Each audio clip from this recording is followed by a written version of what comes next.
Here now we have Senator Judd Gregg from New Hampshire, who serves as a ranking member on the Senate Budget Committee, as well as his myriad other responsibilities. Senator Gregg, can I just ask you, I mean, I can't just keep doing this health care thing. It's just driving me crazy. Yeah, it should. It's driving. But look, President Obama, in the signing ceremony or in a speech in the Interior Department after the signing ceremony, he said the journey is far from over. And he listed a lot of other priorities, mentioned education. He mentioned energy. I just want to ask you, will the health care victory at the moment embolden the president and the Democratic leadership in the House and Senate to go for energy reform, so-called, on cap and trade, and also on unionization, card check, two things that the business and investor communities do not want? Senator, is it possible that they're going to roll the dice again on those two areas? Oh, I think absolutely, Larry. This administration has a very aggressive, very left-leaning agenda. If you look at their goals, it is basically to push us into a European-style democracy, and they have a game plan to do that, and they're pretty far down the road. I mean, this health care bill is the single largest expansion of government in the last 50 years. Included in the health care bill, which nobody is noticing, is a total nationalization of the student loan program. Of course, you've got the nationalization of the automobile industry, and then you've got a House bill on financial reform, which says essentially if you're big, doesn't matter if you're in trouble, just if you're big, we can break you up. It is a policy of an overbearing government. It's a policy that genuinely believes that you create prosperity by growing government. Of course, I believe, and other people on our side of the aisle believe, that you create prosperity by giving individuals the ability to go out and be entrepreneurs, take risks, and create jobs. But this attitude that government should be more intrusive in all sorts of segments of our market economy is very much the dominant view here in Washington right now. And it's undermining what I think is one of the great strengths of American exceptionalism, which is entrepreneurship.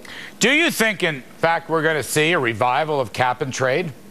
Yes. I don't think there's any question about that. I don't think there's any question that you're going to see your issue on card check. Probably they're going to try to do that through regulation, something like that.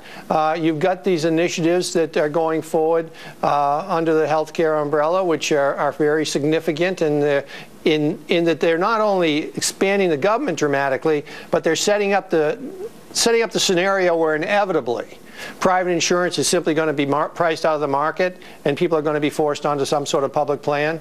And then, of course, you've got this Medicare situation where they have essentially taken $1 trillion out of Medicare and moved it over to create new entitlements that have nothing to do with Medicare. None of these people are getting this benefit are senior citizens. They haven't contributed to Medicare. And so the practical effect is that the resources that should be used to address the issue of Medicare and its insolvency, which is the primary driver of our debt as a nation, which, as you know, there's some very serious problems with our debt and the looming deficits and the looming debt burden.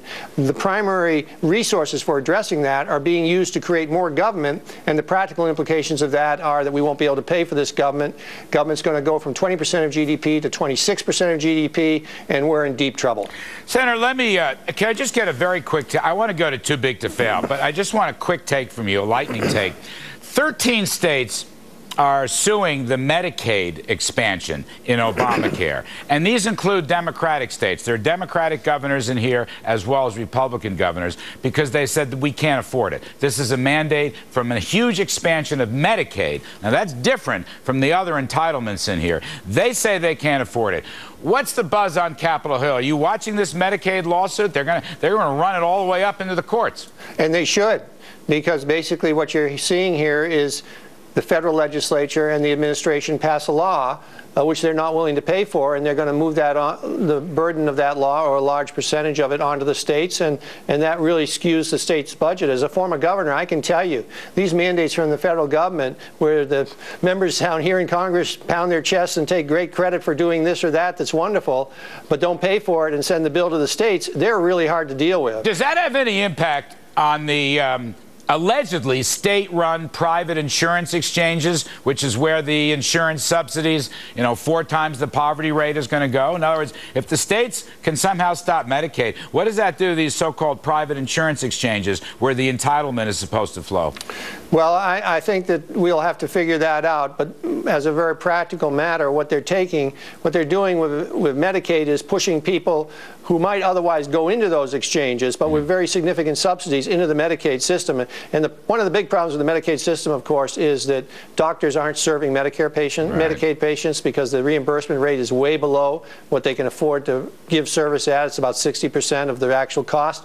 And the practical effect of that is that the additional cost ends up being borne by the private insurance industry and by the small employer whose premiums go up so that they can support the people on Medicaid. And so it's really a vicious cycle. The more people you put on Medicaid, the higher the small business insurance premiums go, the more difficult it is for small businesses to insure people, so more people end up being pushed out of their insurance and ending up on Medicaid. And to be honest, that's the goal. I mean, the goal here is to nationalize the system. I know. Look, there's anti-profits. They're going to put caps. I mean, insurance companies or pharmaceutical companies or hospital companies who think that they're going to be able to keep their prices up for the new traffic are nuts. You're absolutely right, They're Larry. just nuts when these regulators get through with this. Last one, well, you have to remember, Larry, that this is an administration made up basically of community organizers. They do not believe in the markets. They don't believe in capitalism, and they certainly don't believe in profit. Their goal is social justice as they define it, and they're using the government to try to accomplish that. I couldn't have said it better myself. In fact, I have said it. But Senator Gregg, let me ask you one last better, one, sir. I'm sure, too. No, never better.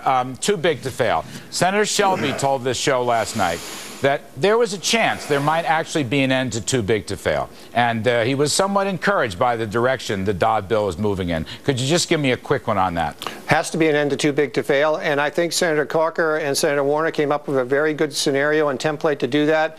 Unfortunately, it wasn't fully put into the Dodd draft. But I think before we get this bill to the floor, there'll be an agreement, hopefully between Senator Shelby, Senator Dodd, Senator Corker, and Senator Warner to accomplish exactly that. Boy, that would just be the best possible reform. That would come out of right field, and I think investors would love to see that. Senator Judd Gregg of New Hampshire, thank you ever so much. Thank you, Larry. We appreciate it.